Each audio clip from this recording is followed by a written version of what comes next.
Gusto ko lang bro linawin din yung mga nangyayari sa community natin.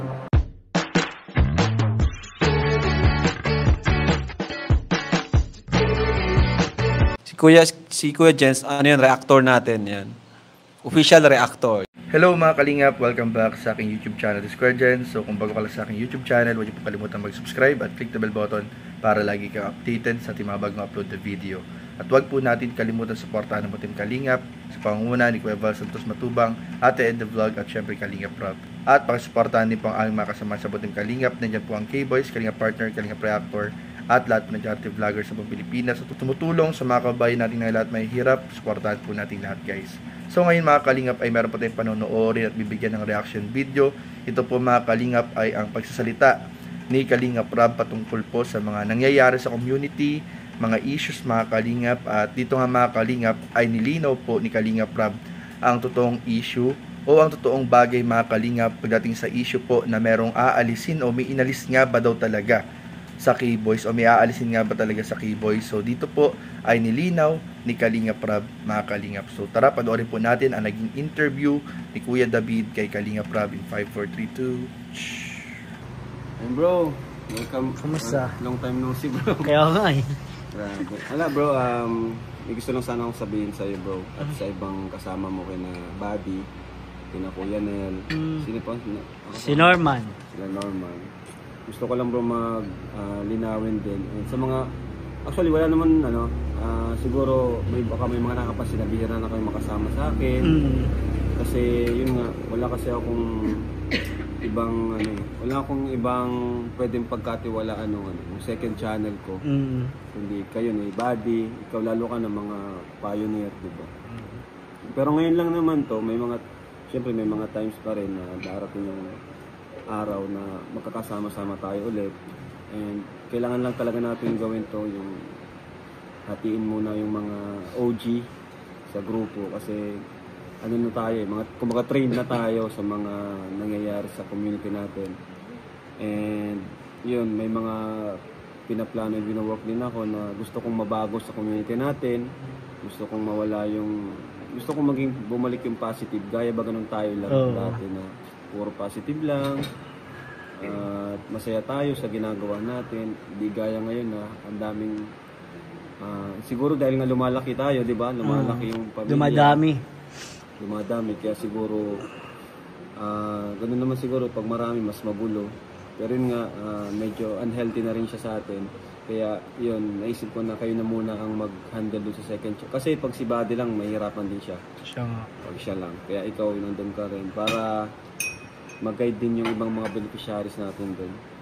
And natutuwa naman ako kasi okay naman yung sa kabila, di ba? Saka parang masaya doon, parang tahimik doon, di ba? Oh, tahimik yung sa mga bashers, bro.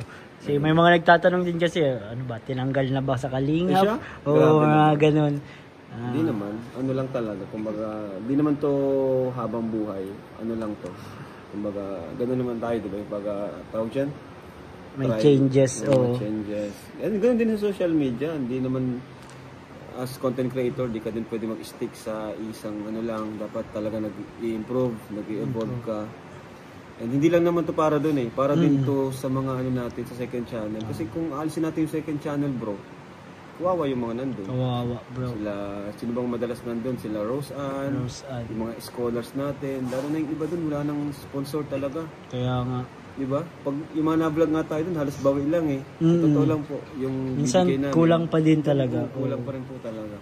Kaya maganda nga yun bro kasi marami din naghahanap na tatanong kung bakit hindi na daw sinasama si Kalingap Ian. Pinaltan mo na daw yung K-Boys. Hindi naman syempre original pa rin yan. Kumbaga wala lang tayong ibang pwede pagkatiwalaan doon. Alangan naman si Kuya Yoyo. Mahirap pa si Kuya Yoyo. Mas original pa yun sa amin, bro. Sinong mag-handle ng second channel natin, di ba? Pag si Ian lang naman, mabigat naman kay Buddy Brava pag siya lang. Kaya inaisip ko yun na Pero darating naman yung panahon kapag kung bago pa naman yung schedule naman natin, pabago-bago pa rin naman. Pabago-bago. Kasi kung ano yung kailangan, kung sino yung kailangan. Saka isa pa, yun nga, si Dan saka si Edu, may sariling na rin sila. Kumbaga, sariling channel, mga Beneficiaries, kaya oo. di na rin natin masyadong maasahan sila. Kumbaga, pasulpot-sulpot na lang sila sa vlog. Ayan, si Ian saka si Dan saka si Ed. Kaya ano talaga, wala akong ibang pwedeng i-assign kundi kayong dalawa ni Buddy. Wala naman. Si Kuya Jason may sarili na rin naman. Kaya yun. So kayo bro, anong masasabi mo doon bro sa ginawa? Ako bro, okay lang ako doon bro. Wala man akong kaya lang nga. May mga naghahanap din kasi sa second channel. Saka nakakamiss din ba kasi yung tayo baga, yung samahan natin, yung ano. Oh, bro, Pero may mga times din naman na iba, ko ng schedule na tayo naman. Kapag nakabuelo na ulit. Nakabuelo na tayo ulit. So for the meantime lang muna. For the meantime, na ano muna. Sa second channel muna kami. Saka pag wala naman vlog, kaya na ngayon, magkasama naman tayo. Diba? Ang importante, yung off-cam is ayos, di ba?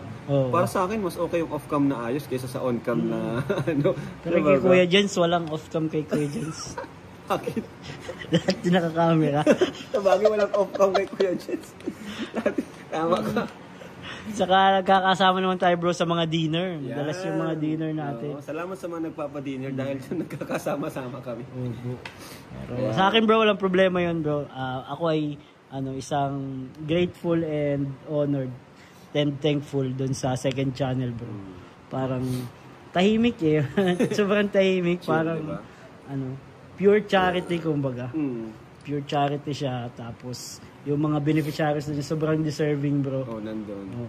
Kasi di ko talaga kayang lahat na mapuntahan. Totoo yan. So sobrang dami na bro. Sobrang dami. Kaya malaking tulong din yung second channel natin. Actually, bala kong palitan yung pangalan ng second channel natin. Pangalan mo? Ang naisip ko, mga nasa choices ko is One Kalingap Family or K-Boys on Missions. Sila baka meron silang mga viewers natin, baka meron silang comment down po kung may kaya suggestion. Kalingap Family. So ayun po mga kalingap, at maliwanag po mga kalingap na wala pong aalisin. Wala pong aalisin mga kalingap sa K-Boys. Kung bihira nyo man po makita sila kalingap Ian, Kuya Nel, Kuya David, sila paring Norman, sa main channel po ay dahil po sila po ay naatasan o inassign ni Kalingap Rab para pagkatiwalaan ng second channel o yung Rab Matubang Vlogs, na ito nga nabanggit nga ni Kalingap Rab na baka palitan po niya ng pangalan yung channel. So ayun po mga kalingap, so wala po kayong dapat ipag-alala mga kalingap kung meron man po mga kumakalat na ganyan, mga bulong-bulungan, ay wala pong katotohanan na may inalis sa K-Boys members, lalo-lalo na mga kalingap na hindi po totoo na inalis po sila Kuya David, sila Ian, sila Kuya Nel sa main channel. Hindi po sila inalis. Sila lang po ay pansamantalang naatasan, napagkatiwalaan at inassign sa second channel po ni Kalingap Rab. So malinaw po yan mga kalingap, pero huwag po kayong mag-alala dahil sabi ni Kalingap Rab at Kuya David, kahit naman po off-cam ay nagkikita-kita naman po kami, nagkakasama-sama, nagkakabanding-banding, kaya huwag po kayong mag-alala mga kalingap. So yun lamang po, at maraming po salamat sa inyong panonood. Please don't forget to like, comment, share, and subscribe sa ating mga video. Maraming po salamat. God bless. Bye-bye.